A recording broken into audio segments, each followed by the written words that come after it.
Dərbənd hakim Məhəmməd Səid xanın zülmü get-gedə artırdı və əhali demək olar ki, bu xanın əlindən zinhara gəlmişdi və Dərbənd xanlığı çox kiçik xanlıq olsa da, hərbi strateji cəhətdən böyük rolu olmuşdur. Dərbənd qədimdən bəri Azərbaycanın, ümumiyyətlə Cənubi Qafqazın qapısı adlandırmışdır. Amma tarixi fakt budur ki, Sisyanovun öldürülməsi ilə regionda siyasi vəziyyətdə çox ciddi dəyişiklik əmələ gəlir. Sisyanovla Hüseynqulu xanın görüşü çox məxfi bir görüş oldu. Və bu hadisələrin yekunu kimi 1813-cü il oktyabr ayının 12-sində Gülüstan müqaviləsi imzalanır. Buna görə siz keçmişə baxmalısınız, siz keçmişdən ibrət dərsi götürməlisiniz ki, gələcəkdə buna bənzər faciələri eləməyək.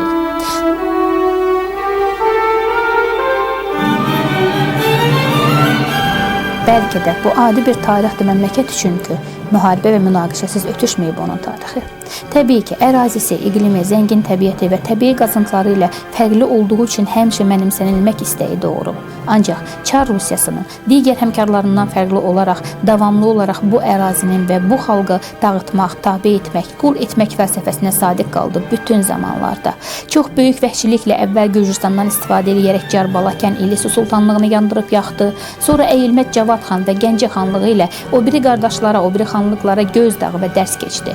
Sonra Qarabağı vassal asıllığına aldı. İbrahim xan mükafat əvəzi olaraq qətliyam edildi. Daha sonra Şəki, daha sonra Şirvan. İndi isə Bakı, Quba və ən əsaslısı o Dərbənd xanlığı dururdu. Perspektivdə idi. Sisyanov mahir şahmatçı kimi özünün kəşf etdiyi gedişlərlə şahmat taxtasında getməkdə idi.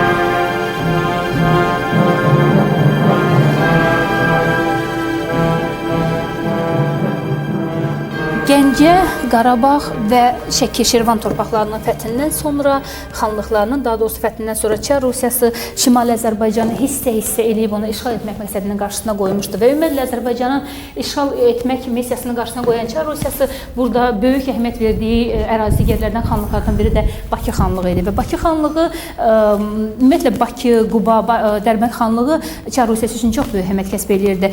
Və Rus komandanlığı bunu çox gözəl aydın başa düşdüyündən, hətta 1806-cı ildə general Qlazinab bu barədə çara yazırdı. Nə qədər ki, Bakı, Dərbənd qalaları ələ keçirilməyib, onu da biz Qarabağda və Şirvanda əldə etdiyimiz müvəffəqiyyəti artıq uğurlu saymaya bilərik. Çünki hər zaman bu ərazilər təhlükə altında olacaq. Və bundan da vacib məsələ oydu ki, İran tərəfi, İran qoşunları da Rusiyanın, Rus qoşunlarının, Çar Rusiyasının Bakıya belə xüsusi əhəmiyyət verdiyini nəzərdən qaçırmırdı. O da bu ərazilərin nəyə görə bu qədər vacib və mütləq şəkildə ələ keçirilməyinin səbəbini bilirdi və təbii ki, o da istəyindən geri çəkilmirdi və bu zamanlar artıq Abbas Mirzə öz qoşunları ilə Şamaxı istiqamətini tərəf irəliləmişdi və Rus qoşunlarının yaxınlaşdığını gördükdən sonra təbii ki, Abbas Mirzə öz qoşunları ilə Ağsu tərəfdən Kürçay ətrafına arxaya, geriyə çəkildi. Rus qoşunları isə irəliləyirdi, qarşısına qoymuş məqsədə hissə-hissə yerinə yetirirdi və 1806-cı ildə Quba xanlığına tabi olan Dərbənd qalasına tərəf, Dərbənd xanlığına üst tutdu və bütün müqavimətlərə baxmayaraq çox kiçik bir müqavimət oldu və iyunun 22-sində Dərbənd xanlığını da əldə elədi, tutdu, işğal etdi Rus qoşunları. Amma Qubadakı Şeyxəli xanla bacara bilmirdi. Qubadakı Şeyxəli xan böyük Ruslara qarşı çox güclü üsyan aparırdı və bu üsyanla qoşulmadı həmin anda Rus qoşunları və o Bakıya tərəf üst tutdu və Bakıya tərəf general Bulqakovun qoşunları ilə Bakıya üst tutduğunu biləndə Bakı xanı Hüseynqulu xan onları qarşılamaq məcburiyyətində qaldı. Çünki o Şeyxəli xan qədər ona müqavimət göstərmək fikri yox idi. Və beləliklə qarşıda hələ Bakının işğalı, sonra Qubanın işğalı yenidən Quba üsyanı qarşıda gözlənilirdi və Çar Rusiyasının qarşısına qoyduğu bu məqsəd Azərbaycanı hissə-hissə qopartmaq, hissə-hissə işğal eləmək və ən vacib nöqtələri və göründüyü kimi burada Bakı qalaları və Dərbənd qalaları xüsusi əhəmiyyət kəsb eləyirdi. Bu da müdafiə və dəniz tərəfdən bu əraziyə qoşun yeridilməsinin qarşısını kəsmək, görmək, müdafiə olunmaq məqsədi idi və həm də Qara dəniz və Xəzər dənizini birləşdirmək, daha böyük iddialardan, Çar Rusiyasının daha böyük məqsədlərindən xəbər verən yerlərə aid olan ərazi idi. Vacib ərazi idi onun üçün.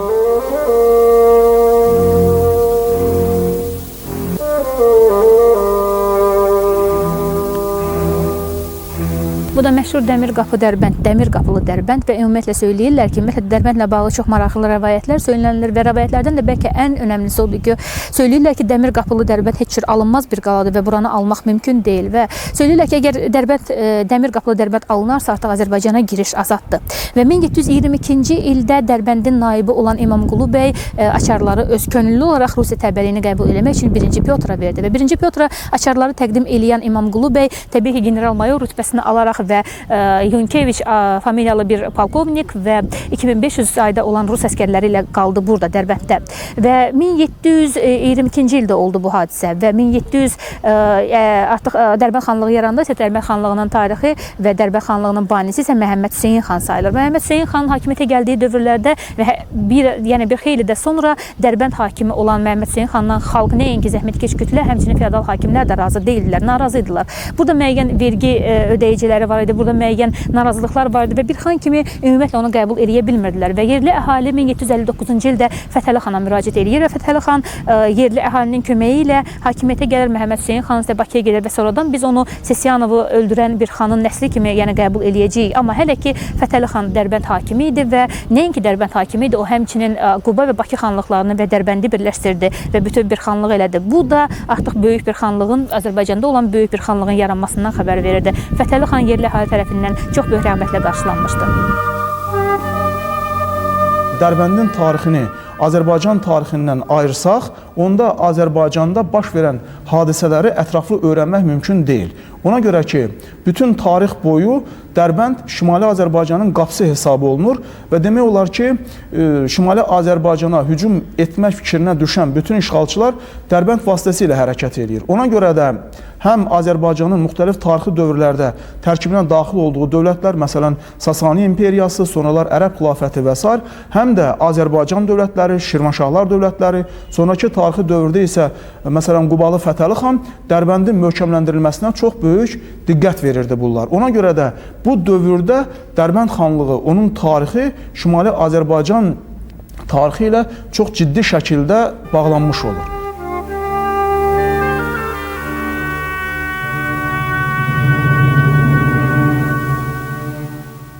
Azərbaycanın şimal xanlıqları, şimal torpaqları, yəni ki, Quba, Bakı və Dərbənd xanlığından söhbət gedir. Bu xanlıqlar Rusiya ilə birləşdirilənə qədər, ümumiyyətlə Azərbaycanın şimal sərhədlərində olan bu xanlıqlar, bu torpaqlar Rusiyaya birləşdirilənə qədər onlar vahid bir dövlət olmuşdular və həmin dövrün tarixçilərinin yazdığına görə də hətta burada Fətəli xanın nüfuzu gün-gündən get-gedə artırdı və 18-ci əsr tarixçisi Mixail Çukovun yazdığına görə isə Dərbənd hakim Məhəmməd Səid xanın zülmü get-gedə artırdı və əhali demək olar ki, bu xanın əlindən zinhara gəlmişdi və burada həddindən artıq vergi tələb eləməyindən başqa da verməyənlər əhaliyə zülmün əsas mahiyyəti də ondan ibarət ki, xalqın, yəni adamların çoxunun gözləri çıxarılırdı və çox dəhşətli bir cəzalar verildi, işgəncələr verildi və xalq artıq Fətəli xana müraciəti də Mixail Çukovun yazdığına görə bu ehtiyacdan doğmuşdu ki, Fətəli xan onları xilas eləsin və xalq silah gücü ilə də hətta öz xanlarına qarşı çıxırdı. Çünki Fətəli xanın nüfuzu, yəni onun böyük və qüdrətli xan olmağı təbii ki, məlum idi və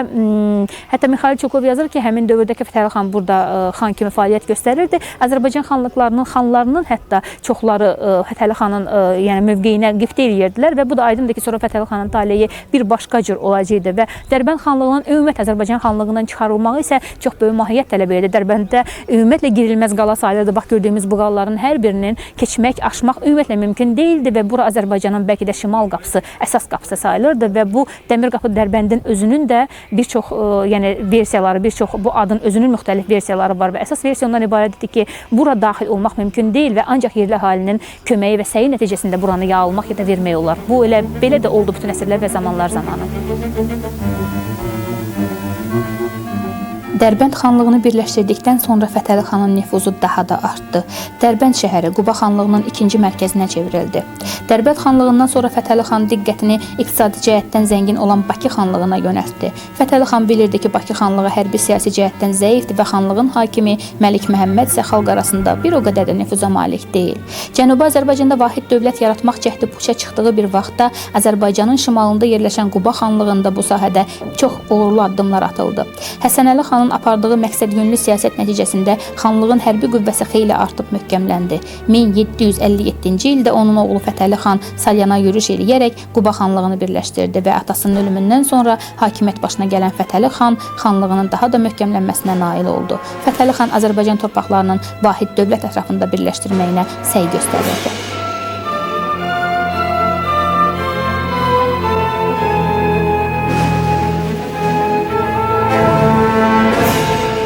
Dərbənd xanlığı çox kiçik xanlıq olsa da, hərbi strateji cəhətdən böyük rolu olmuşdur. Dərbənd qədimdən bəri Azərbaycanın, ümumiyyətlə Cənubi Qafqazın qapısı adlandırmışdır.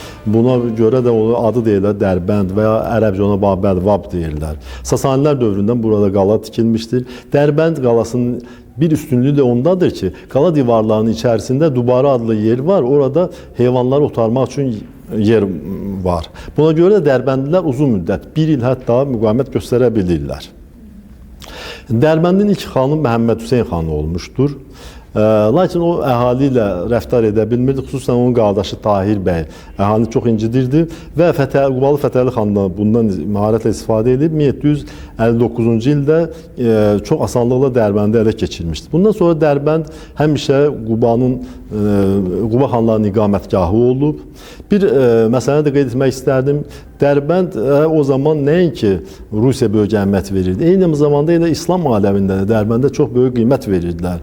Rusiyanın Tiflisdə naziri olmuş və Azərbaycan xanlıqları haqqında xüsusi kitab yazmış Stepan Burnaşov yazır ki, İslam aləmində belə hesab edirlər ki, Dərbənd süqut edərsə, onda Məhəmmədin dini məhv olar.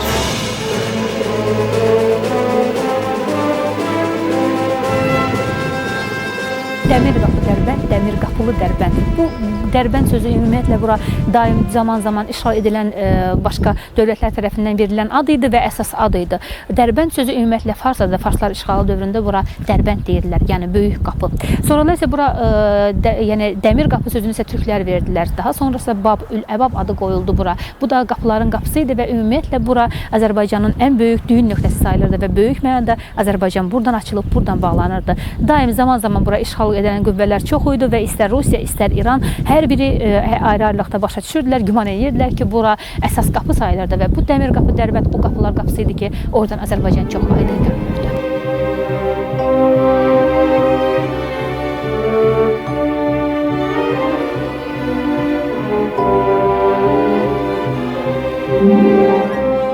Rusiya Qafqazda həm elmi cəhətdən, həm də buranın hərbi siyasi cəhətdən öyrənilməsi üçün kəşfiyyat materialları toplamağa başlayır. Bu işin həyata keçirilməsində Rusiya Elmlər Akademiyasının akademiki Samuel Gottlieb Gmelin həyata keçirir. O Gmelin həm elmi məlumatlar toplayır, buranın təbiəti ilə və s. onunla bağlı, həm də kəşfiyyat materialları toplayır. Təbii ki, onun bu fəaliyyəti həm Qubalı Fətəli xana məlum idi, həm də digər Şimali Qafqaz hakimlərinə malik idi. Ona görə də onun bu fəaliyyəti ciddi narazılıq yaradır. Gmelin sonra Əmir Həmzə tərəfindən həbs olunur və o həbsdə ölür. Bundan sonra təbii ki, 2. Yekaterina burada bu fürsətdən istifadə eləyərək hadisələrə daha fəal şəkildə müdaxilə eləməyə çalışır. Ona görə də o öz sərkərdəsi Demedem adlı bir sərkərdəni Əmir Həmzəni cəzalandırmaq üçün regiona göndərir. Bu zaman Qafqazın idarə edilməsi Həştərxan quberniyasına tabi edilmişdi. Lakin sonralar Həştərxan quberniyasının bu idarə etmə prosesinin həyata keçirilməsində çox ciddi çətinlik yaranması aydın olur. Ona görə də bir Qafqaz xətti çəkilir və bu Qafqaz Qafqaz xəttində güclü hərbi sistem yaradılmağa başlayır.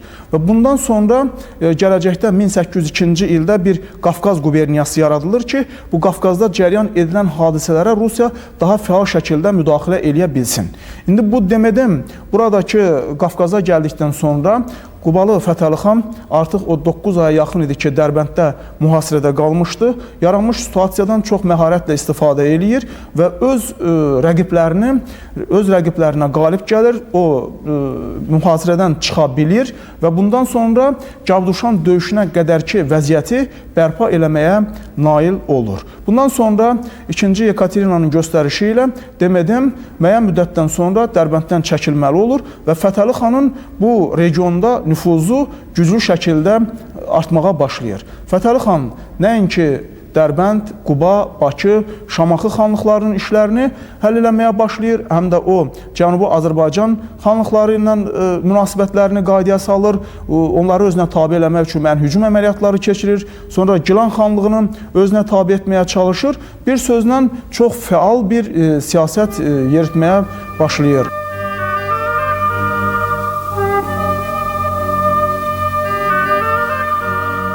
Dərbənd və Bakı xanlıqlarını Quba xanlığına birləşdirdikdən sonra Qubalı Fətəli xan Şimali Azərbaycanın mərkəzində yerləşən Şamaxı xanlığını da işğal etmək fikrinə düşdü.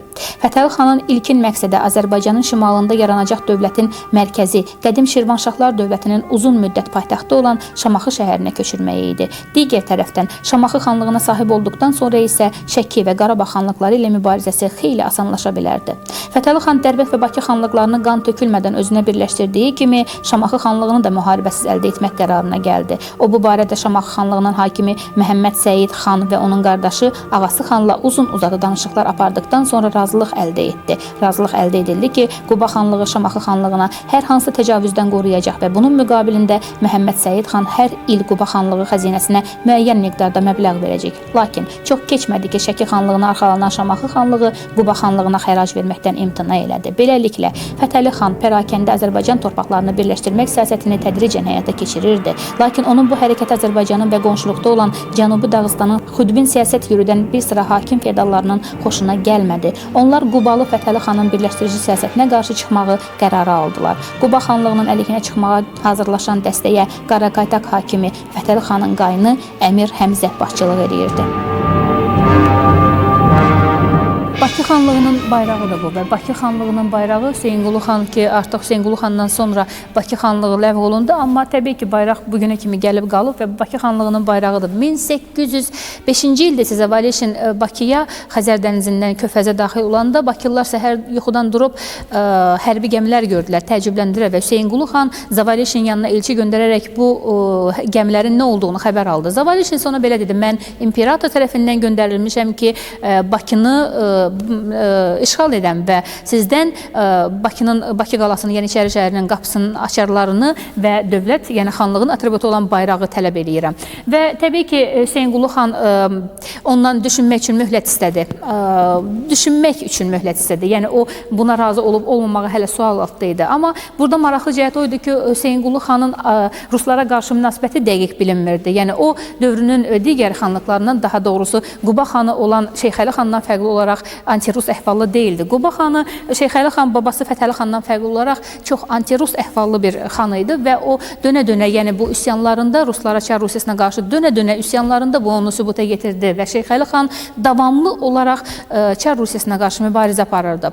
Yəni Hüseynqulu xandan fərqli olaraq burada diplomatiya rolu oynamırdı, o heç bir diplomatik görüşlərə və yürüşlərə getmirdi. Fətəli xansa dövrünün, yəni Quba xanlığının əsasını, xanlığın banisi olan Fətəli xansa ruslarla həmçə diplomatik münasibətlər saxlayırdı və bu diplomatik münasibətlər birinci növbədə əgər Quba xanlığının ərazisinin, yəni bu torpaqları qorumaq məqsədi ilə olsa da, bütövlükdə Fətəli xan Azərbaycan xanlıqlarını birləşdirmək məqsədini daşıyırdı və buna nisbətən qismən müəyyən mənada nail olurdu və şimal-şərq torpaqları torpaqlarını birləşdirərək o Quba xanlığının əsas Quba xanlığına tabe edir və Quba xanlığını paytaxt seçdi, Qubanın özünü. Və Fətəli xan ruslara olan münasibətində təbii ki, bu rusların özü də Fətəli xanın yəni qüdrətli bir xan olduğunu dərk edirdilər və bütöv Azərbaycana sahib ola biləcək bir xan kimi təbii ki, ondan ehtiyat edirdi və Fətəli xanın ölümü də çox müəmmalı oldu. Onun ölümündə də çox görünür o böyük, yəni bu diplomatiya ona bu qədər kömək edə bilmədi. Yəni o yenə də böyüklüyünü gizlədə bilməmişdi və Fətəli xanın ölümündəki olan müəmma hətta onun baş daşında da oldu. Yəni onun taleyində, yəni sonralar bu yenədən bir də özünü göstərdi və bu Fətəli xanın baş daşıdır. Bakıda Bibi Heybət məscidinin ətrafında dəfn edilmiş Fətəli xanın baş daşı idi və Mir Cəfər Bağırovun vaxtında, yəni onun dövründə bizə məlum hadisələr vaxtında ki, həmin vaxtda məscidlər partladılırdı və müqəddəslər, heç bir müqəddəs qəbirlər, müqəddəs məscidlər, heç birinə mərhəmət yox idi. Amma müəmmalı şəkildə Mir Cəfərin yəqin ki, göstərişi ilə bu baş daşı qorunub saxlanmışdı və bu baş daşı, Fətəli xanın baş daşı ən böyük yadigar kimi, ən böyük miras kimi bizə qalıb və bu hələ də bugün muzeylərdə qorunub saxlanılır.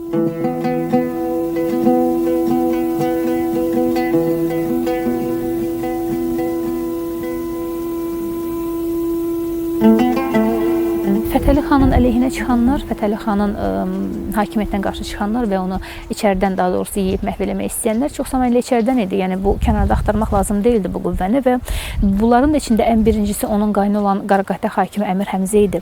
Və Fətəli xanı məhv eləmək, yemək, yəni dağıtmaq, onun hakimiyyətini, onun torpaqlarını ələ keçirtmək bu idi əsas məqsəd. Və Fətəli xanın müəmmalı ölümündən sonra o Bakıda bildiyimiz kimi bacısının yanında vəfat elədi və onun qəbri Bibi Heybət məscidinin ətrafında basdırılmışdı və bu tarix artıq bizə məlumdur ki, bu Bibi Heybət partladığından sonra onun baş daşı tarix muzeyinə gətirildi. Və arxada gördüyümüz türbə isə Fətəli xanın ailəsinin dəfn olunduğu bir yerdir və biz indi çox müqəddəs və qədim bir yerdəyik. Qırxlar qəbirstanlığındayıq və bu qəbirstanlıqda, yəni bu qəbirstanlığın tarixi çox uzaqlara gedib çıxır, hətta qədim Xəzərilərə qədər gedib çıxır. Çox qədim qəbirstanlıqdır və burada Fətəli xanın ailəsinin türbəsi çox müqəddəsliklə yad edilir.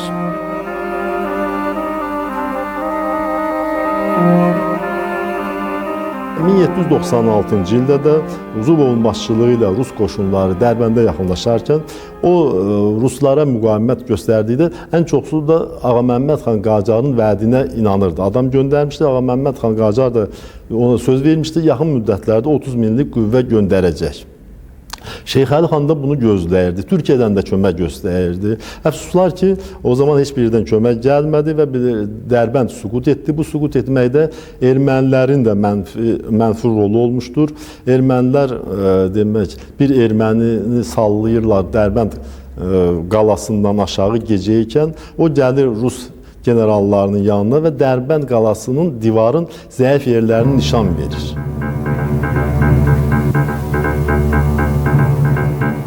(1796-cı ildə Rus qoşunları Zubovun rəhbərliyi ilə və Saveliyevin qoşunları Dərbəndə yaxınlaşdı.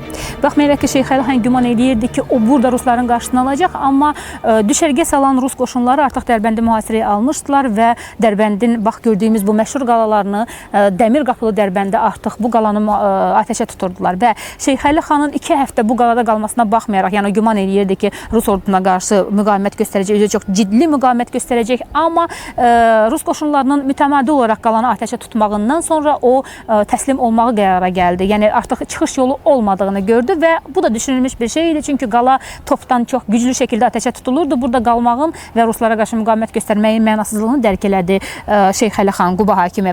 Və söyləyirlər ki, şəhərin alınmağında burada yaşayan ermənilərin rolu həddindən artıq böyük idi və ermənilərin birbaşa rolu vardı. Onlar ümumiyyətlə daim zaman-zaman müxtəlif yollardan istifadə edirdilər. Hətta Dərbənd qalasının alınmağında da ermənilərin böyük rolu olmuşdu və Şeyx Əli xan təslim olmağa vadar olundu və həmin vaxtlarda Dərbəndin hakimliyi Fətəli xanın qızı Pəricahan Bikəyə tapşırıldı.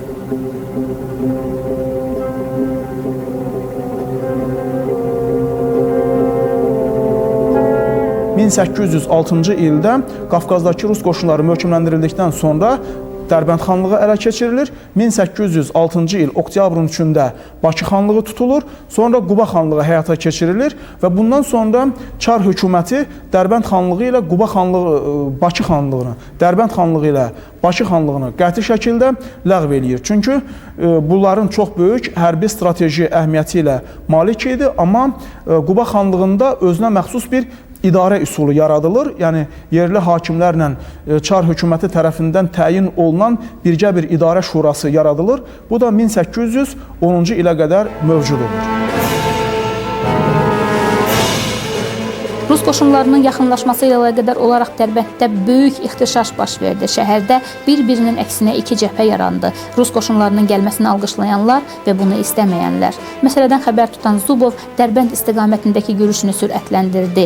Həmin il mayın 2-də Rus qoşunu şəhərin lap yaxınlığında düşərgə saldı. Dərbənd qala divarlarına böyük ümid bəsləyən Şeyx Əli xan müqavimət göstərməyi qərara aldı. Ancaq Rus qoşunları Dərbənd qala divarlarını hər tərəfdən mühasirəyə almışdı. İstər Çar Rusiyasında Saveliyevin, istər Zubovun atdığı top atəşlərindən dağıdılmış qala divarlarının qarşısındayıq. Bura Dərbəndin qala divarlarıdır. Paradoksaldır, amma bu bir tarixdir ki, bu saat həmin qala divarlarında artıq lalələr bitir. Dərbənd qalası, istər Dərbənd qalası, istər bizim başqa müdafiə qalalarımızın hər birində Çar Rusiyasının atdığı atəşlər, yəni onun zəbti, işğal etmək istəyi, istər Sisyanov, istər Zubovun Çar Rusiyası böyüklükdə götürsək, onların işğal siyasəti bax buradan görünürdü və bu darmadağın olunmuş böyük və qədim memarlıq abidələri, o abidələr ki, burada bu saat türklərin, hətta Pəhləvinin belə yazılarına, imzalarına rast gəlmək olar. Bu qədim və tarixi abidəni dağıtmaq, yerlə yeksan eləmək və bu yerləri bir dəfəlik işğal etmək əzmində idi Çar Rusiyası. Paradoksal və arzu olunmaz da odur ki, onlar bu istəklərinə nail oldular. Özü də deyəsən çox böyük müddətə.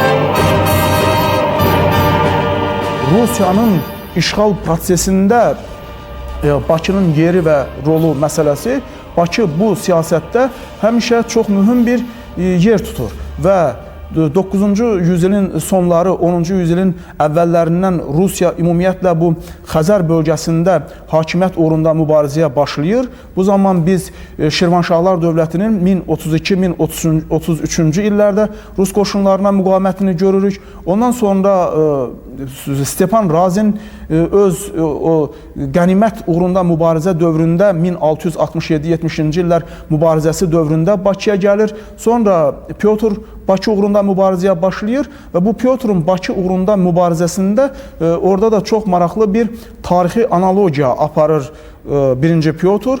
O Peterburqa qayıtmaq fikrinə düşdükdə Bakının işğalını general Matyushkinə həvalə eləyir. Matyushkin isə olan qüvvənin Bakını tutması üçün az olduğunu Pyotra bildirdikdə onda belə fikir söyləyir ki, vaxtilə Stenka Razin çox az bir qüvvə ilə Bakını tutmağa nail ola bilmişdi və o Matyushkini Bakını tutmağa həvəsləndirir. Bakı uğrunda mübarizə 18-ci yüzilin sonunda yenidən kəskinləşir və 1796-cı ildə Valerian Zubovun hücumu zamanı Bakı ələ keçirilir. Bakının tutulması prosesində Valerian Zubovun 1796-cı il yürüşü zamanı Bakı tutulur və Bakının tutulması prosesində Bakıda komendantı vəzifəsi verilir Pavel Dmitrievich Sisyanova.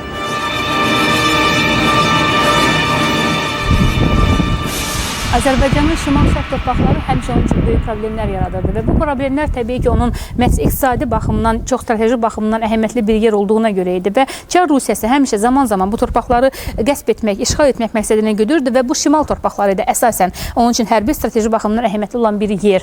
Və bu şimal-şərq torpaqları deyəndə şimal torpaqları Azərbaycanın Bakı xanlığı, Quba xanlığı, Dərbənd xanlığı və Şirvan torpaqları, bu da qədim Şirvanşahlar ərazisi sayılır, dövlətinin ərazisi idi. Bu ərazini zəbt etmək Çar Rusiyası üçün birinci növbədə müqavimət və məsələ bir adlanırdı. Çünki bu ərazilərin işğal olunmağı, zəbt olunmağı mütləq bir şey idi və aydın idi. Burada tək strateji hərbi maraq deyildi. Burada həmçinin iqtisadi problemlərlə bağlı məsələlər vardı. Bura öz potensialı güclüydü. Buranın ehtiyatları, neft ehtiyatları var idi və bu təkcə xanlıqlar dövrünə aid olan bir şey deyildi. Bu ərazilərin həmişə qonşu dövlətlər tərəfindən məqsədli şəkildə işğal siyasətini yürüdən dövlətlərin marağına səbəb olan buranın iqtisadi problemlərini, yəni ki, daha doğrusu öz iqtisadi problemlərini, xərclərinin ödənilməsi üçün çox böyük ehtiyatlar, resurslar olduğuna işarə idi və bu ərazilər, yəni Bakı xanlığının bu əraziləri həmişə müdafiə olunurdu, müdafiə qalalarına tikilirdi və gördüyümüz bu müdafiə qalası da 14-cü əsrdən qalan məşhur Ramana qalasıdır və bu Ramananın müdafiə qalası, dördbucaqlı müdafiə qalasıdır və bu dördbucaqlı müdafiə qalası da zaman-zaman istər Çar Rusiyası, yəni xanlıq dövrü, istər özündən əvvəlki dövrdən və istər sonraki dövrlərdə daim müdafiə missiyasını yerinə yetirdi və ümumiyyətlə zaman-zaman bu ərazilərin müdafiə ehtiyacı daha çox böyük idi və bu da dediyimiz kimi tək hərbi strateji baxımdan deyil, üstəgəl həmin dövlətlərin iqtisadi xərclərinin ödənilməsi üçün böyük rol oynaya biləcəyinə böyük bir səbəb idi. Ona görə bu ərazilər həmişə hədəf altında idi.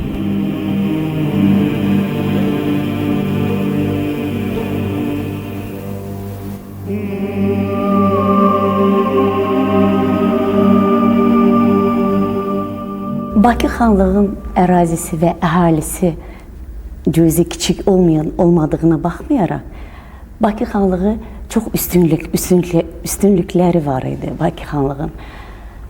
Məsələn, Volqa-Xəzər dəniz yolunun, tranzit yolunun üstündə əlverişli mövqeyi, ən yaxşı limanı,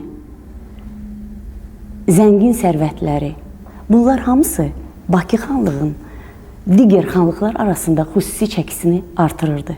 Və bu baxımdan belə bir dövlətlər, Rusiya və İran dövlətləri Bakı xanlığı iddia obyektinə çevirmək istəyirdilər.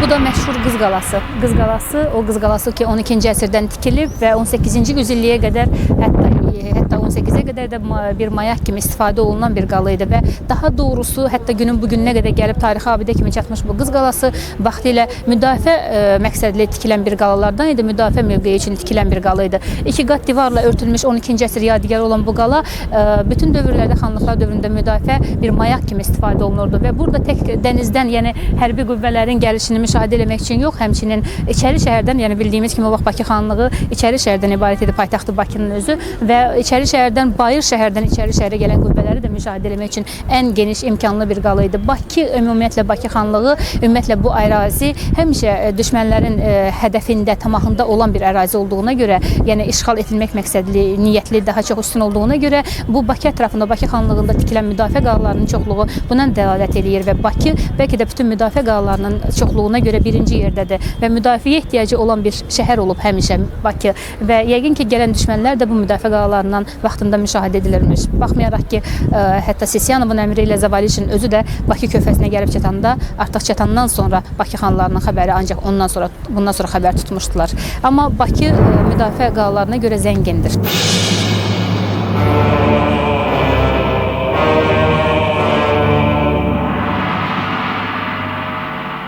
Gəncə xanlığını işğal etdikdən sonra artıq Pavel Dmitrievich Sisyanov qəti şəkildə Azərbaycan torpaqlarının tutulması uğrunda mübarizəyə başlamışdı və o artıq bu siyasətin həyata keçirilməsi üçün bütün vasitələrdən istifadə eləyirdi və o Şamaxı xanlığı ilə 1805-ci il dekabrın 27-sinə müqavilə bağladıqdan sonra Bakıya yaxınlaşmaqda idi. Bu zaman artıq qış idi, Sisyanov da çox ağır xəstə idi. Hətta tarixçilər yazırlar ki, onun qızdırması qalxdıqda atdan yendirib onu qara bastırırdılar. Bunun nəticəsində onun qızdırması aşağı düşürdü. Lakin o çox böyük bir şövqlə, istəklə Bakıya can atırdı ki, tezliklə Bakını ələ keçirsin. Çünki Bakının ələ keçirilməsi onun üçün çox böyük əhəmiyyətə malik idi. Həm Bakının bayaqlar qeyd elədiyimiz kimi Rusiyanın Qafqazda apardığı mübarizədəki bu yeri ilə bağlı idi. Onun həm də Xəzər dənizi vasitəsilə yeni hərbi qüvvələr alıb öz qüvvələrini möhkəmləndirmək imkanına malik idi.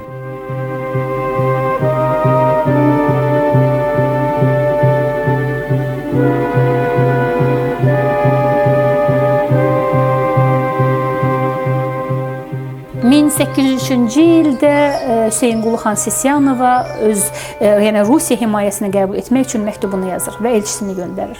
Elçini qəbul edir Sisyanov və himayəni qəbul etməyi, yəni ümumiyyətlə Hüseynqulu xanın bu himayə məsələsi Rusiya himayəsinə meylli olmağı biraz başqa cür adlanır. Amma əslində nə baş verirdi? Əslində İranın təcavüzündən qorxurdu Hüseynqulu xan və ona görə Rusiya himayəsini qəbul etməyə meylli oldu. Yəni buna qərar verdi. Elçi Sisyanovun yanına gəldi. Sisyanov elçini qəbul elədi və elçiyə həmin dəstəxətti ilə, öz dəstəxətti ilə həmin himayə üçün olan tələbnaməni imzaladı və həmin tələbnamədə müəyyən öhdəlik var idi və bu şərtlər var idi. Bu öhdəliyin şərtlərinə görə Hüseynqulu xan Rusiya himayəsini qəbul etdiyi andan artıq müəyyən xərac verməli idi. Bu xərc ödənilmədi və sonradan Sisyanov Bakıya gələrək Hüseynqulu xana cəzalandırmalı idi. Bunun nəticəsi isə başqa şey idi. Ona görə ki, o ödəməmişdi bu xəracı. Amma burada başqa bir maraqlı bir faktor çıxır. Mustafa xan faktoru çıxır və Mustafa xanın niyə bu işi, yəni bu məsələdə qarışmağını bir başqa cür təhlil edəcəyik, amma əslində bunun bütöv adı xəyanət idi. Mustafa xan elçini və sənədləri öz yanında saxlamışdı. Yəni istəmirdi, qəsdən bu məsələyə düşünülmüş şəkildə dolaşıqlıq gətirməyə çalışmışdı ki, sonradan Mustafa xanın Bakı xanlığı, yəni Sisyanovla Bakı xanlığı arasında olan münaqişənin və belə deyək, soyuq müharibənin başlanğıcını qoyurdu. Hüseynqulu xan xəracı ödəmirdi, təbiidir. Bu birinci şərt idi. Amma burada ikinci görünməyən motiv ondan ibarət idi ki, artıq Hüseynqulu xan, Bakı xanı Hüseynqulu xan Sisyanova qarşı olan xüsusi bir nifrət əmələ gəlirdi. Bu da Carbala-kəndə Sisyanovun törətdiyi vəhşiliklər, yəni bütün ərazini oda yaxmağı və ondan da vacib olan və sonradan məhz Cavad xanın intiqamını alan Hüseynqulu xan adını alan məsələ ancaq ondan ibarət idi ki, Gəncədə Sisyanov böyük qətliyam elədi. Cavad xanı, yəni böyük şəhidlik zirvəsinə ucalan Cavad xanı bu cür qətlini, özünün və oğlunun qətlinə səbəb oldu və Gəncə xanlığını ümumiyyətlə məhv elədi. Və təbii ki, Hüseynqulu xan bunu elə-belə ötürə bilməzdi. Yəni bunların qarşısında sonradan Sisyanovun Hüseynqulu xanı cəzalandırmağı çox gülünc görünürdü. Nəticəni biz bildiyimizə görə, çünki nəticə bir ayrı cür olacaqdı. Hüseynqulu xan məhz bunlara görə xərac verməməyi bu bütün düşünülmüş taktikanın bəlkə də əvvəli idi və yaxud da heç düşünülməmiş. Sadəcə Hüseynqulu xan öz nifrətini və qəzəbini bu cür bildirirdi. Və sonradan Hüseynqulu xanın Sisyanovı öldürmək sui-qəsdi bəlkə də elə-belə yaranmadı. Bu artıq düşünülmüş bir, yəni bundan Hüseynqulu xan yanı keçə bilməzdi. Bunu düşünməyə bilməzdi. Yəni bu addımı atmaya bilməzdi və bu həmin illər idi ki, həmin ərəf idi ki, Sisyanov sonradan yenidən Azərbaycana gələcəkdi və o Hüseynqulu xandan şəhərin və qalanın aşarlarını tələb edəcəkdi. Nəticə tamam başqa cür olacaqdı. Nəticə Sisyanovun gözləmədiyi, amma Hüseynqulu xanı böyük bir şərəf və cəsarət sahibi eləyəcək bir səviyyəyə gətirib çıxardacaqdı. Sisyanov Hüseynqulu xanı cəzalandırmaq üçün Bakıya gəlir və sonradan ona aqibəti bir ayrı cür olacaqdı və Cavad xanın intiqamını alacaqdı Hüseynqulu xan və mənə elə gəlir ki, Hüseynqulu xanın bu dönə-dönə Rusiya himayəsini qəbul etməyi imtinası ancaq ondan bağlı idi ki, öz xanlığının ərazisini qorumaq, o birisi xanlar kimi ərazisinin xanlığını qorumaq cəhdi var idi, amma bir türk qanı, Azərbaycanlı qanı onun digər xanlara qarşı, Sisyanovun o birisi xanlara qarşı olan bu ikrahını, bu nifrətini, bu etdiyi vəhşiliklərin əvəzini vermək cəhdi daha üstün idi.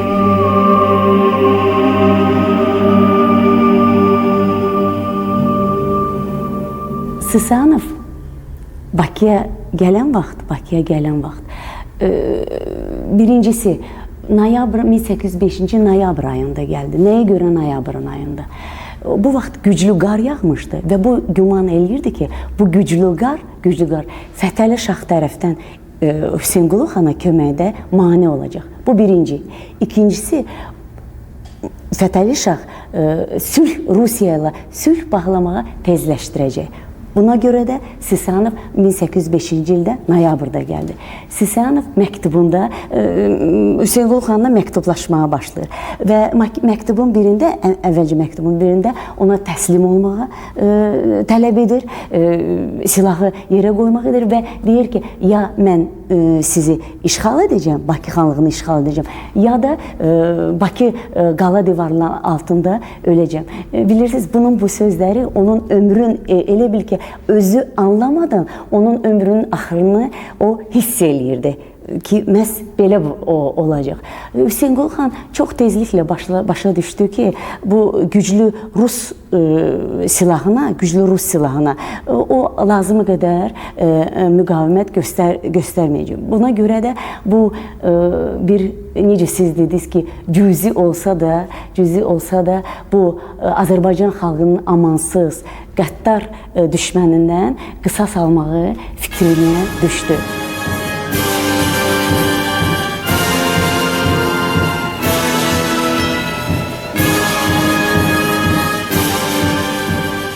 Sisyanovun, yəni Çar Rusiyasının Bakıya, Bakı xanlığına göndərdiyi tələbnamələr, şərtlər bunlar idi. Birinci, din xanlıqda hamıdan ötürü azad olaraq qalır. İkinci, xanlığı idarə etmək üçün onun bütün nəslinə aid edilir və ancaq bu şərtlə ki, xanlığın idarə edilməsi mərhəmət və insanpərvərlik əsasında olsun. Üçüncü, məhkəmə işləri hakimə həvalə olunsa da cinayət işlərinə baxanda Bakı qarnizonunun komendantı mütləq bu prosesdə iştirak eləməlidir. Dördüncü, gömrük gəlirindən başqa bütün gəlirlər xanın sərəncamında olaraq qalır.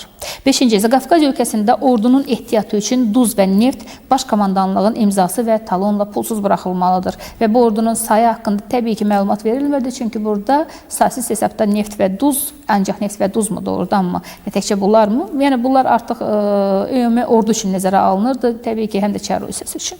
Altıncı, Bakının ətrafında Bakı qarnizonunun yerləşdirilməsi üçün əlverişli mənzili ayrılmalıdır. Yedinci isə xan bilavasitə baş komandanlığın himayəsində olduğu üçün onun əmrlərini sözsüz, qeydsiz və şərtsiz yerinə yetirməlidir, yəni tabi olmalıdır. 8-ci, xan tərəfindən xəyanət hiss olunduqda dərhal hakimiyyətdən uzaqlaşdırılacaqdır xan və bunlardan başqa xanın qarşısında xüsusi bir tələb də qoyulurdu ki, bu xüsusi tələb göstərilmirdi. Yəni tələbnamələrdə qeyd olunmurdu və bəlkə də heç bir tələbnamədə qeyd olunmayan bir şərtlər idi və bunu Azərbaycan xanlarına müxtəlif formada, müxtəlif zamanlarda adiyyətli şəkildə qeyd edirdilər. Burada isə Bakı xanlığına aid belə bir şərt idi və şərq adəti üzrə and içmədən sonra xan öz oğlunu komandanlığın yanında girov qoymalıdır. Gəncə xanlığına verilən ultimatumda buna əmanət deyirdilər. Biraz yumuşaldılmış bir formada bu girovun adı dəyişilmişdi. Hüseynqulu xanda isə bu öz adını daşıyır, girov qoyulmalıdır. Hər hansı halda xan öz oğluna görə bu və ya digər edəcəyi fikirdən daşınmağı üçün və ümumiyyətlə Bakı xanı Hüseynqulu xanın Sisyanova qarşı olan münasibətində tələbnamələrin, yəni bu tələblərin yerinə yetirilib yetirilməməyi çox böyük sual altında idi və Hüseynqulu xan əvvəlcə bu tələbləri güya ki yerinə yetirdi. Burada da çox qəribə bir gedişlər elədi. Yəni ilk baxışda sanki qəbul elədi, sonra öz adamları ilə içəri şəhərin, yəni qalanın açarlarını, Bakının açarlarını Sisyanova göndərdi. Dud çörəyə qəbul edən Sisyanov dud çörəyə qəbul etdi, amma qalanın açarlarını Hüseynqulu xanın əlindən almağını tələbini irəli sürdü. Hüseynqulu xan onunla görüşmək üçün Sisyanovla görüşməyə razılıq verdi, amma bu görüşün nəticəsi bir ayrı olacaqdı. Təbii ki, bunu Sisyanov gözləmirdi.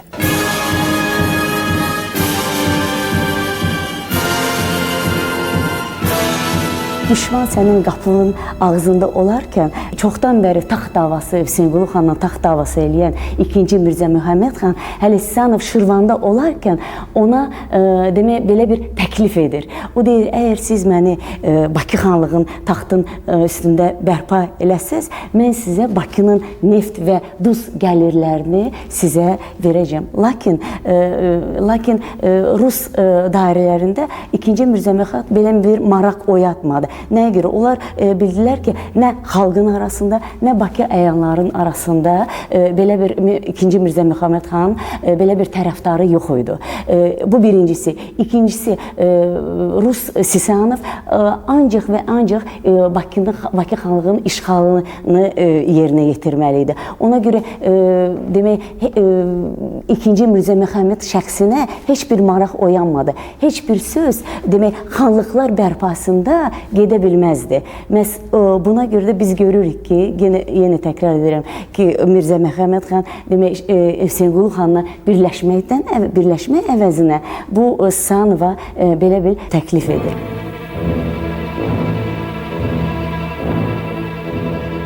Hüseynqulu xan bu addımı ilə Bakı xanlığını qorumaq fikrində idi.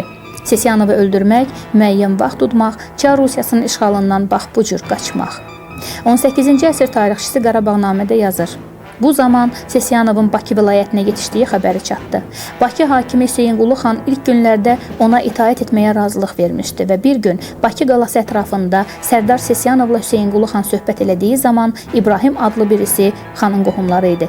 Başqa adamlarla gizləndikləri pusqudan güllə atıb Sərdarı və onun yoldaşlarını öldürdülər. Bununla da özlərini padşahın əskərlərinə düşmən elədilər. Bu kədərli əhvalatdan xəbərdar olan İbrahim xan övladının və vilayət əhlinin halı xarab oldu. Bu 18-ci əsr tarixçisinin yazığıdır. Bu da məşhur Qoşaqala qapısı. O məşhur Qoşaqala qapısı ki, içəri şəhərin bayır şəhərlə əsas bağlanan bir tərəfi idi və bu Şah Abbasın təmirindən sonra söylənilənlərə görə darvaza güya ki Bakı şəhəri öz strateji əhəmiyyətini itirmişdi və əsas darvaza götürülərək Qoşaqala qapısının, yəni qala qapısının arxasına qoyulmuşdu və ondan sonra bura Qoşaqala qapısı deyilir. Bu məşhur Qoşaqala qapısı dünən də Qoşaqala qapısı deyirlər, bugün də Qoşaqala qapısı deyirlər və sabah da Qoşaqala qapısı deyəcəklər. Və bu Qoşaqala qapısının qarşısı isə indiki bayır şəhər adlandırdığımız Bakının bayır şəhəri, böyük şəhəri vaxtilə isə düzənlik olub xanlıq dövründə. Təbii ki, bu o düzənlik idi ki, Müdafiə qalası missiyasında olan bu qala qapısının qarşısında idi və bütün Bakıya gələnlər, Bakı xanlığına tərəf gələnlər, istər tacirlər, istər döyüşçülər, fərqi yoxdur, istər sərdarlar, hamısı bax bu məşhur düzənlikdə qarşılanırdı və bu o məşhur düzənlikdir ki, burada Hüseynqulu xanın şərəfli, cəsarətli, namuslu Hüseynqulu xanın məşhur sərdarı qarşıladığı düzənlikdir. O məşhur düzənlikdir ki, bəlkə Cavad xanın sözləri ilə desək, əcəlin, taleyinin izləyə-izləyə Peterburqdan gətirib çıxartdığı Sesiyanovu burada qarşıladı Hüseynqulu xan və elə burada da onun həmin gözləmədiyi aqibətlə rastlaşdırdı. Və o məşhur düzənlikdir ki, bu düzənlik Hüseynqulu xan əvvəl öz əsabələri ilə bura dut çörək, sərdarı qarşılamaq üçün dut çörək və açar göndərdi. Ancaq Sesiyanov niyəsə, yəqin ki, taleyin hökmü belə imiş, o Hüseynqulu xan özünü tələb elədi. Və Hüseynqulu xanla Sesiyanov bax bu məşhur düzənlikdə qarşılaşdılar. Və bəlkə də bundan da önəmli odur ki, bu həmin dövrdə içəri şəhər adlanan, yəni Bakı xanlığının əsas Bakı xanlığının paytaxtı olan Bakı özü ancaq içəri şəhərdən ibarət idi və içəri şəhərin qala qapısı isə bayır şəhərə baxırdı.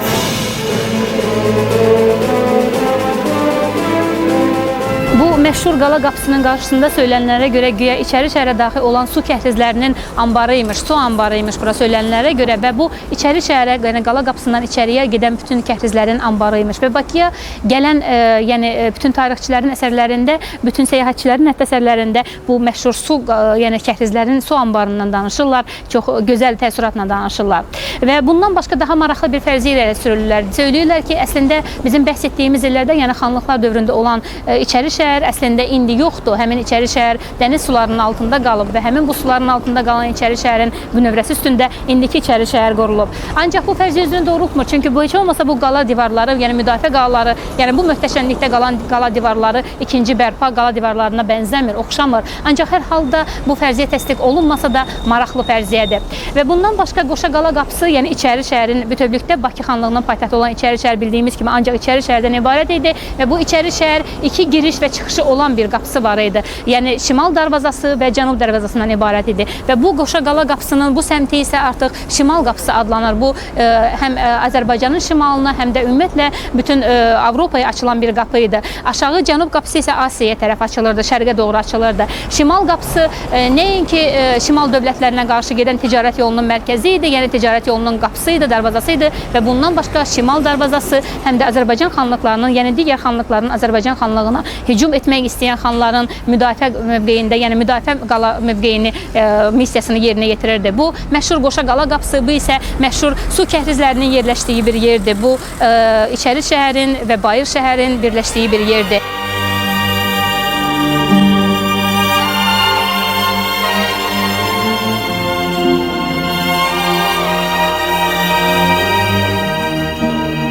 On 18-ci əsr tarixçisi Mirzə Yusif elə belə də yazırdı. O yazırdı ki, Hüseynqulu xanın Sərdara etdiyi bu xəyanəti, yəni o Sesiyanovun ölümü nəzərə alırdı. O bunu Qızılbaşlar dövləti üçün bir xidmət saydı və Sesiyanovun başını kəsərək onu Fətəli Şaha göndərdi. Təbii ki, o bunu xəyanət adlandırırdı və mən burada bir balaca Mirzə Yusifin yazdıqlarından uzaqlaşıb bir balaca izah eləmək istərdim və burada Hüseynqulu xanın Sesiyanovun öldürülməyi, yəni bu intiqamı xəyanət adlandırır. Bu bir. İkinci, Sesiyanovun başsız bədəni burada gördüyünüz bax bu Bayır şəhəri adlanan qala divarın qarşısındakı düzənlikdə bastırılmışdı. Sonradan onun başsız bədəni buradan çıxarılaraq erməni kilsəsinin həyətində bastırıldı. Daha oradan sonra isə onu Tiflisə apardılar. Və yenidən Mirzə Yusifə qayıdaq. O deyirdi ki, artıq təcrübədə sınanmış İran qoşunları, yəni Fətəli Şah öz qoşunlarını Bakı düzənliklərinə tökdü və al qırmızı çadırlarla bəzənilmiş, düzənmiş, yəni kənardan az qala qiyaməti xatırladan, yəni sansız sayda qum sayında olan bu İran şahının qoşunlarını görən Rus qoşunları artıq quru yolla geri qayıtmağın mümkünsüzlüyünü hiss eləyərək, başa düşərək onlar gəmilərə minib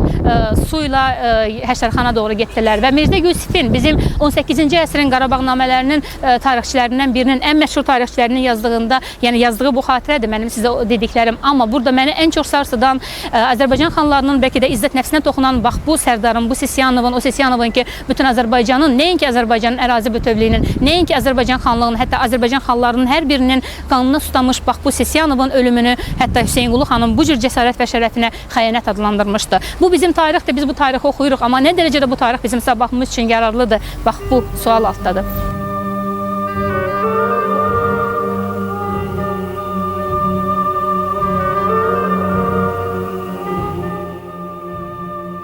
Bakı xanlığı tamamilə işğal edildikdən sonra Sisiyanovun qatillərinin tapılıb cəzalandırılması məsələsi meydana çıxdıqda Hüseynqulu xanın rolu məsələsi bir də nəzərdən keçiriləcək. Amma o zaman Rusiyanın ümumiyyətlə siyasəti belə idi ki, Qafqaz hakimlərini öz tərəfinə çəksin. Ona görə də Hüseynqulu xanın rolu məsələsi çox da qabardılırmır bu məsələdə. Amma təbii ki, Rusiyada Sisiyanov kimi onun üçün əhəmiyyətli olan bir sərkərdənin qatillərini cəzasız qoymaq fikrində deyil. Ona görə bu sahədə çoxlu işlər həyata keçirilir. Amma tarixi fakt budur ki, Sisiyanovun öldürülməsi ilə regionda siyasi vəziyyətdə çox ciddi dəyişiklik əmələ gəlir. Bu dəyişiklik də ondan ibarət olur ki, Rus qoşunları içərisində çox ciddi bir çaxnaşma düşür. Ona görə də onların bir hissəsi gəmilərə oturaraq Xəzərdəki adalara çəkilirlər və bir müddət Bakı üçün sakitlik yaranır.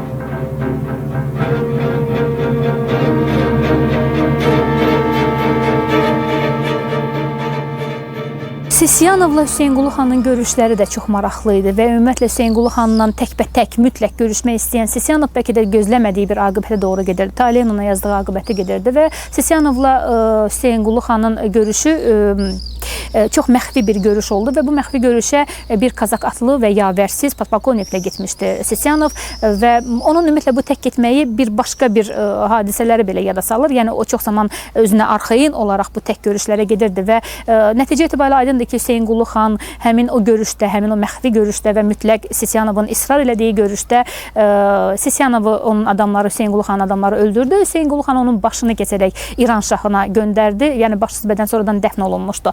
Və onun bu cür özünə olan inamı Mustafa xan tərəfindən edilən xəbərdarlığı xatırladır. Mustafa xan hətta Sisiyanovla Çatmadağ və Fiddağda görüşlərində o zaman da Sisiyanov onun görüşünə tək getmişdi. Yəni bu iki görüş başlayanda onda çox böyük xeyirxahlıqla birinci dəfə bu görüşlər təkrar olanda Sisiyanova böyük xeyirxahlıqla Mustafa xan demişdi ki, belə görüşlərə, belə tədbirlərə, ya ümumiyyətlə belə sazişləri imzalamağa heç vaxt tək getməzlər. Amma onda Sisiyanov belə bir cavab verdi. Dünya xalqlarının pənahı olan mənim böyük şahımın əsgərlərinin hər hansı bir əsgərlərin ölümü ilə mənim ölümümün arasında heç bir fərqi yoxdur. Yəni ən yaxşı halda məni öldürmüş olsalar bu əsgərlərdən biri azalmış olar. O demək istəyirdi ki, Çar Rusiyasının 12 milyonlarla əsgəri var. Bəlkə də bu belə idi, amma Sisiyanovun öz həyatını belə ucuz qiymətləndirməyə görünür. Doğrudan da o nəticəni gözləmirdi, qətiyyən gözləmirdi. Yəni Hüseynqulu xanla olan arasında olan, yəni bu gizli olan nifaqın, amma ilk baxışda olan normal sövdəlaşmanın axırında bax belə aqibət onu gözlədiyi, yəni o gözləmirdi bunu. Amma bu labüd və gözlənilən bir addım idi. Bəlkə də Hüseynqulu xandan əvvəl tamam başqa bir xanlar artıq bu addımı atmalıydılar, atmadılar. Onun heç birinin buna cəsarəti çatmadı, amma Hüseynqulu xan böyük cəsarət və qəhrəmanlıqla Sisiyanovun Azərbaycan xanlarının düşməni olan Çar Rusiyasının bir nümayəndə sözünün dediyi kimi onun 100 əsgərlərindən biri olan, yəni Azərbaycanın düşməni olan Çar Rusiyasının və onun sərdarının başının kəsilməyinə qərar verdi. Böyük qəhrəmanlıqdır Azərbaycan xanlığının tarixində, çox böyük və müqayisə edilməz bir qəhrəmanlıqdır. Nə qədər kiçik intiqam hissi ilə aşılansa da.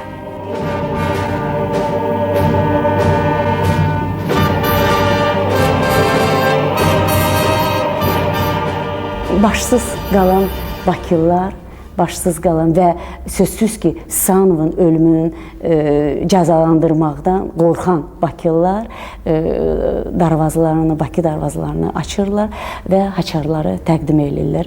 1806-cı ilin oktyabrın 3-də demək bakılılar məcburən təslim olurlar və demək Bulqakova belə bir and verirlər. Bu andda da demək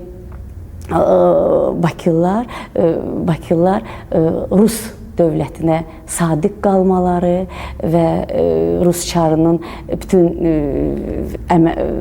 tapşırıqlarını yerinə yetirməyə məcbur idilər, etiraf etsinlər.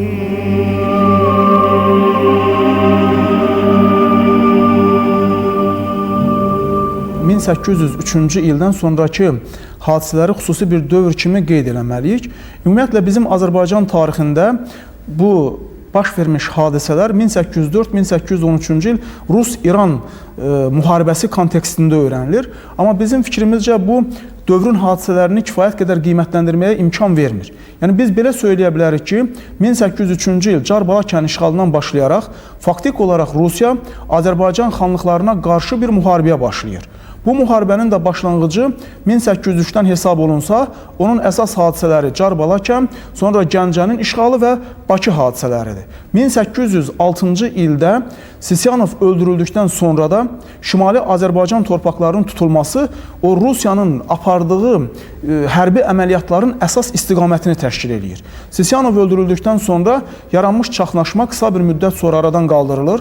1806-1809-cu illərdə uzun müddət Qafqazda müharibə aparmış general Qudoviç burada yeni baş komandan təyin edilir. 1806-1809-cu illərdə bu sonraki işğal prosesi Qudoviçin dövründə həyata keçirilir. 1809-1811-ci ildə bu vəzifəyə Tarmasov həvalə olunur. Sonra bu vəzifəyə mənşəcə İtalyan olan Paulicci gəlir və nəhayət Rtişevin dövründə 1816-cı ildə 1813-cü ildə Rtişevin yeni Qafqaz komandanı təyin edilməsi ilə hadisələrin yeni istiqamət alır. Yəni artıq sülh danışıqlarının başlanması prosesi gedir. Beləliklə bu hadisələri biz yekunlaşdırsaq qeyd edə bilərik ki, artıq 1806-cı ildə Dərbənd, Bakı, sonra Quba xanlıqlarının işğal edilməsi ilə Şimali Azərbaycan xanlıqlarının böyük bir hissəsi tutulmuş olur.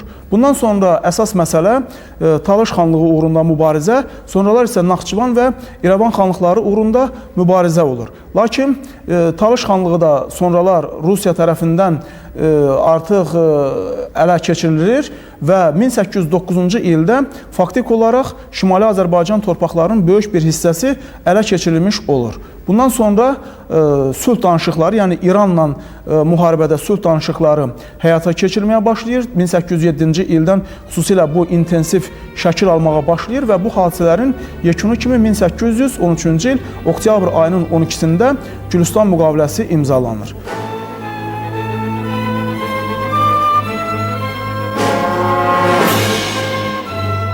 Neçə əsrlər keçəcək, əsrlər, qərinlər keçəcək, amma tarix öz tarix olduğunu olaraq saxlayacaq. Çünki bütün şərəfli tarixləri, bütün məğlubiyyətləri, uğursuzluqların hamısını özündə tarix olaraq, əbədi olaraq saxlayacaq, əks elətdirəcək. Necə var, o cür. Tarix olaraq qalacaq.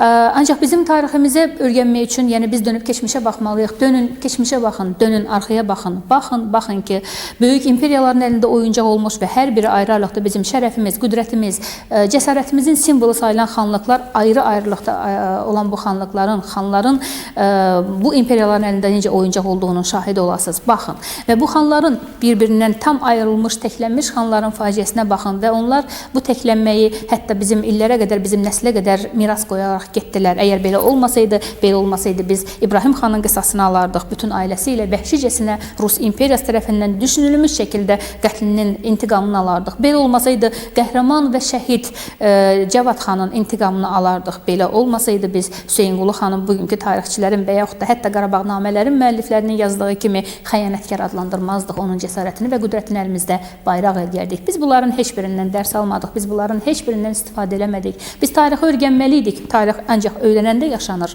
Ölü tarix bizə gərək deyil. Biz ölü tarixin gərəksizliyindən istifadə elədik. Biz bu tarixdən yaşayıb bugünkü faciələrimizə də gəlib çıxa bilmədik. Və güman elədik ki, bu tarixlər də ötüb keçdi, keçmişdə qaldı, amma bilmədik ki, hələ böyük faciələr bizi qarşıda gözləyir. Gözləmədik qarşıdakı Gülüstan müqaviləsini, Türkmənçay müqaviləsini, daha nələr olmalı idi bu millətə, daha nələr baş verməli idi ki, bu millət özünü dərk eləsin, özünü sevsin və başqa millətləri də özünə qarşı bax bu sevgiyə, sevməyə vadar eləsin. Özünü sevməyən millət heç bir kənar millət də sevməyəcək, hörmət eləməyəcək və biz isə bir-birimizi təkləməklə erməninin, rusun, farsın əli ilə özümüzünkilərə arxadan zərbə vurmaqla məşğul olmuşuq uzun bir müddət. Ona görə siz keçmişə baxmalısınız, siz keçmişdən ibrət dərsi götürməlisiniz ki, gələcəkdə buna bənzər faciələri eləməyək. Tarix öz amansız səhifələrini yazmaqda, həmin səhifələri çevirməkdə, biz də həmin tarixi öyrənməkdə. Bu, Azərbaycan xanlıqlarının tarixidir. Müəyyən dövrün, təbii ki, zaman şərtləri ilə birbaşa davamlı şəkildə əlaqədar olaraq tarixdir. Nə qədər şərəf və qürur yanğısı ilə vərəqləsək də biz bu keçmişi orada gələcəyimiz üçün ancaq ibrət dərsi gördük və bundan da qidalanmasaq onda vay bizim halımıza. Gələcək onsuz da gələcək, necə ki bizim dünənimiz artıq kimlər üçünsə gələcək olub. Əsas həlledici məqamlar o tarix ki, bütöv Azərbaycanı formalaşdıra bilərdi, bilmədi. İstər Çar Rusiyası, İran təcavüzləri, istərsə də digər dövlətlər tərəfindən şikara baxılan kimi baxılan vaxtımızda da özümüzü birlik şəklində qoruya bilməmişik. Qoruya bilməmişik çünki birlik, bütöv olmağın nə olduğunu anlamamışıq. Ancaq hələ bu da kifayət olmadı bizə. Azərbaycan xanlarının səhvləri, mənəmliyi bir miras kimi gen yaddaşımızla bizə də keçdi. Düşmən yanında yox, dost yanında mənəmlik elədik. Daha ağır itkilərə məruz qaldıq. Ancaq hələ bu da gələcək demək deyil. Tariximizi dünən də biz yazmışıq, bugün də biz yazırıq, sabah da biz yazacağıq. Çünki bu məmləkəti, bu torpağı biz Azərbaycanlılar nəsildən nəsilə ötürürük. Zaman öz yolu ilə gedir, gələcək hələ qarşıdadır.